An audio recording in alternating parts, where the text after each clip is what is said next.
Hi, welcome back for another 20-minute yoga. Today we're going to need a couple of blocks or something that you can use as blocks to prop yourself up on, a couple of pillows or rolled up blankets, and potentially a strap of some sort, so a tea towel, a towel or a dressing gown cord would do. You might not end up needing this, so don't worry too much. Today we're going to be working towards pigeon pose, so really wringing out our hips and getting rid of the stress that we all carry in this area. Firstly, come and lay down on your back with your spine neutral. Stamp your right foot into the floor and cross your left foot on top of your right thigh. You may already be able to feel this, so just gently rock your hips side to side to loosen up and just work through some of the fascia in your hip joints and muscles. Either stay in this position or start to pull your knees in towards you. You can clasp your hands behind the knee like I'm doing here, interlocking the fingers. Flex both feet strongly to protect your hips and your back. To deepen the stretch, clasp your hands in front of the right shin. Try to keep your back neutral, not pulling off the floor with any of the effort. If you find that your head and neck are coming off the floor to achieve this position, let go a little bit, or you can always use a pillow underneath your head to make it more comfortable.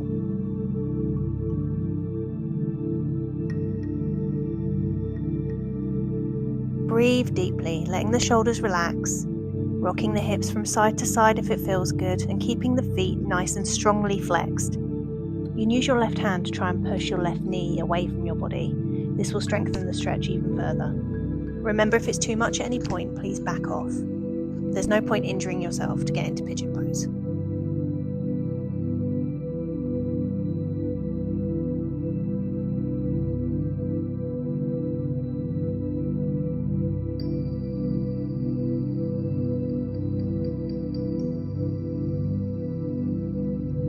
So at this point, this is the reason I recommended maybe having a strap for this part of the practice. It can be quite tiring and strenuous on your shoulders and upper back, holding your knees into your body like this. So you can always wrap a strap around that front knee instead of your hands and start pulling it gently in towards your body.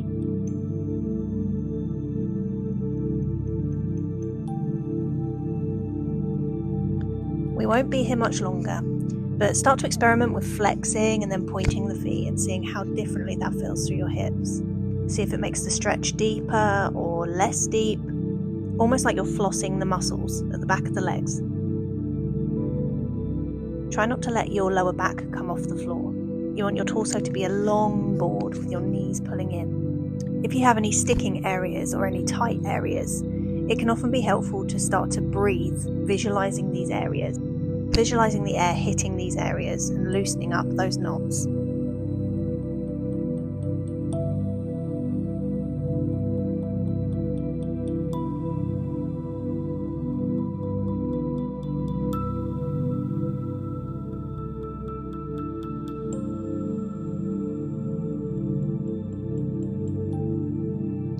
we're just going to do a couple more deep breaths here, in and out through your nose, before we come out of this pose.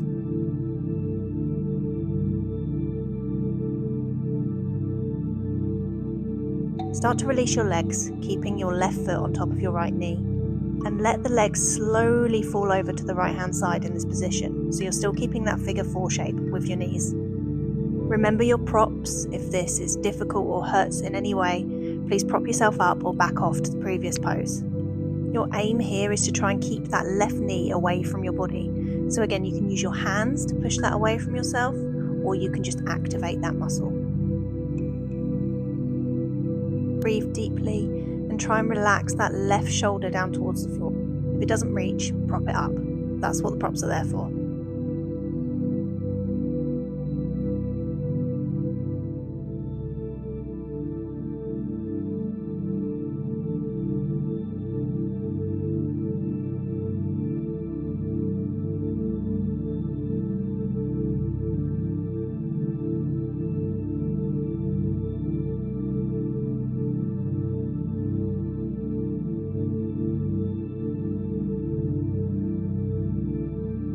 Again, if you have any of those tight spots, use the breath to loosen them up. This kind of yin practice is really beneficial for stretching out our fascia, our muscles, all of our ligaments and joints. And it's something that we don't do enough, especially us desk dwellers. So just taking 10 or 20 minutes today to do this kind of work can make you feel a whole lot better. And not so much like a hunched desk crab. Start to bring your knees back up to centre, and you can now drop your left foot to the floor. Bring your feet to the width of the mat and just start to windshield wiper them back and forward, just releasing through the hips.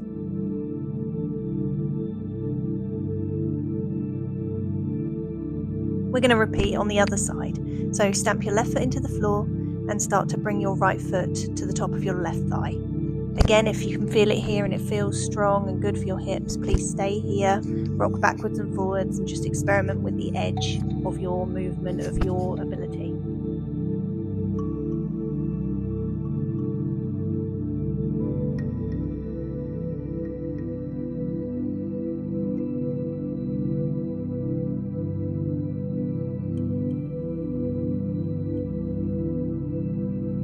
Start to bring the knees in towards your chest and just hook your hands behind your left knee. You might be tighter on this side. As you can see, this is my tighter side. My shoulders are coming up a little bit off of the floor. Do your best to roll them down your back. Stay here or start to clasp your hands in front of your left shin. All the time working to gently move the right knee away from the torso.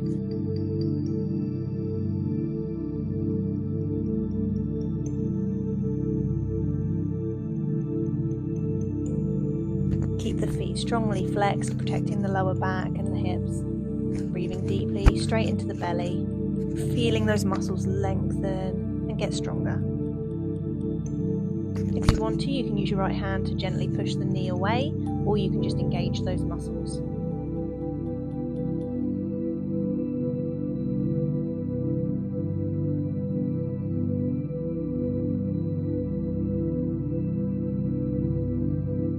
Experiment with the flexing and pointing of the toes.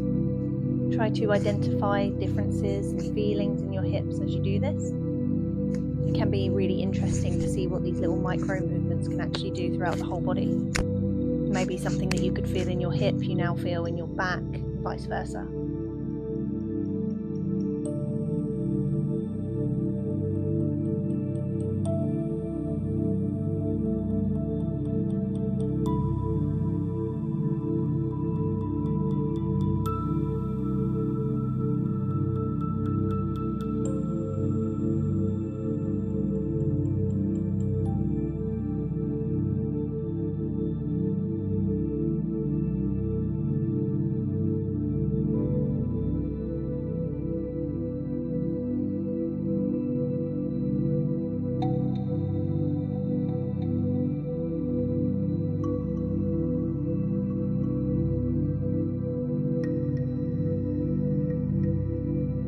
We won't be holding this much longer.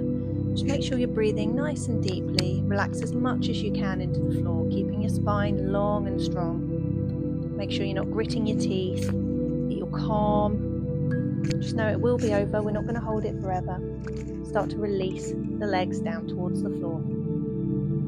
Slowly dropping them straight over to the left-hand side. Might feel a little bit tight after those stretches. Just take it easy. Working to move the right thigh away from the torso, using your hand as a lever. You can look over your right shoulder if you want to spiral the spine into a bit of a twist. Otherwise, just gaze towards the ceiling, breathe gently.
Start to come back up to centre, bringing the feet as wide as the mat and dropping your knees side to side and windshield wipers.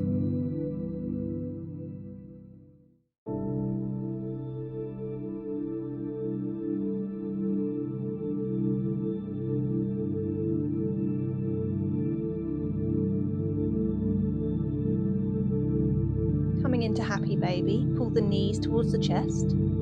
If you can't hold onto your feet, please hold onto your ankles or your shins and just let your feet fall out and your knees fall out to the sides. Otherwise, reach forward, grab hold to the outsides of your feet and start to pull the knees to the sides of the body. Again, rocking side to side can feel really good in this pose. Just striving to bring the knees to the floor to either side of your torso. Feet nice and flexed, shoulders relaxed, and back flat on the floor.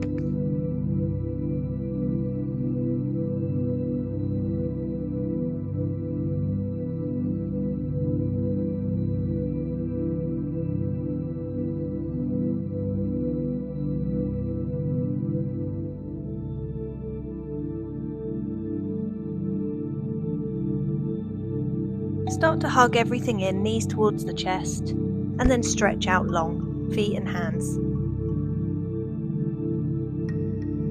Curl back into a ball, rock back and forward a couple of times before you make your way into your downward dog.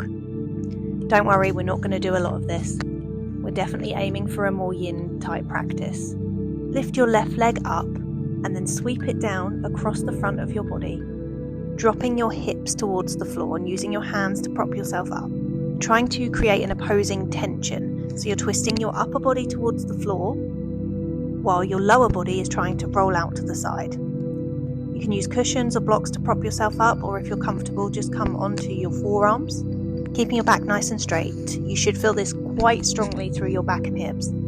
If this is just too intense for you, please bend your left knee so that it takes a little bit of the pressure out of your lower back. Otherwise, flex your feet strongly and breathe deeply. We're not going to hold this one very long.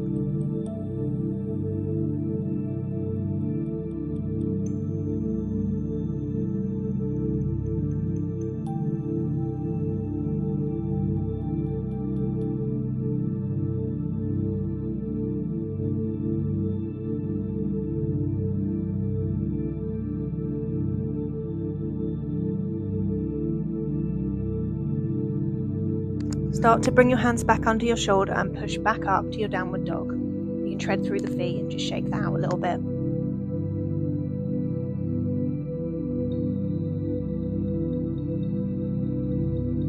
Start to lift your right leg and cross it in front of your body over to the left hand side. Rolling onto the outside of the left foot, start to lower your hips down towards the floor, nice and slowly, being nice and gentle. Stay upright, use blocks, or bring yourself down onto your forearms, creating those opposing pressures of twisting your back and your chest towards the floor while your hips are opening out towards the side.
On your next inhale, start to bring your hands underneath your shoulders and push yourself back up into downward dog. Well done.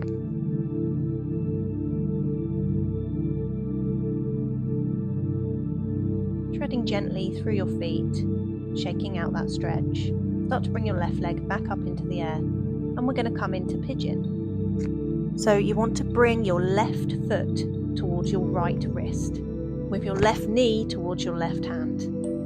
Before you release your back knee, just make sure your front knee is feeling comfortable. If you're feeling any pain or discomfort in your knees, please back off and come into a child's pose, or you can lay on your back and do thread the needle again. Otherwise, you can always use props. You can place a block underneath your back glute. This helps even out your hips and can make the whole pose a lot more comfortable.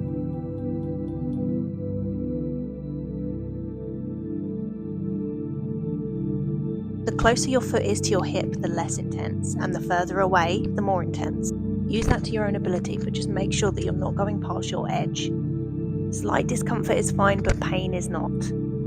You can prop blocks or bolsters or pillows onto your front knee and just rest your abdomen down. This can also feel really good, and the combined pressure on your lower stomach can be really helpful for digestion. If you're happy without props, you can come onto your forearms, or you can make a pillow with your hands and rest down. Keep your front foot nice and flexed, your shoulders pulling down your back. Make sure you're breathing deeply and your back leg is straight out behind you. All 5 toes pressed into the floor.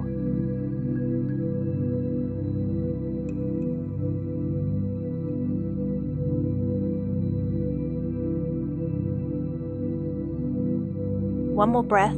Start to bring the hands back under the shoulders and push off into your downward dog. You can stretch the leg up and over if this feels good. Start to lift the right leg and bring it across your body. Right knee to the right hand, left foot to the left hand. Again, assessing that front knee, just making sure it's safe and comfortable before you release your back knee and foot. Use your blocks, use your pillows, use whatever you need to make this a good pose for you. What I will say, however, is that if you used props or did a certain thing on one side, please try and do the same thing on the other side just to keep yourself balanced. If you're not using props, start to exhale and bring your forearms to the floor. You can lower down even further, forehead to the floor, or making a pillow with your hands.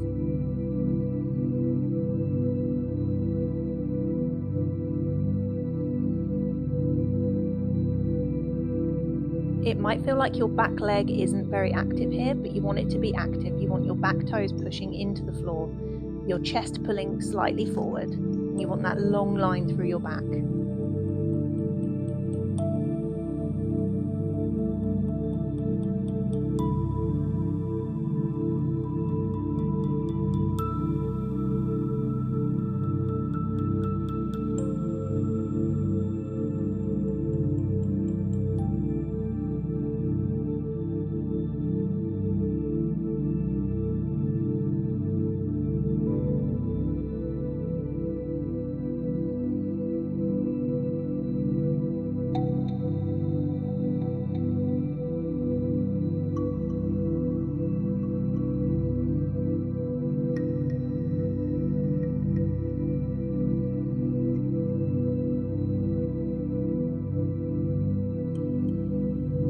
Inhale and push yourself back into downward dog again. Well done, that was our peak pose for today.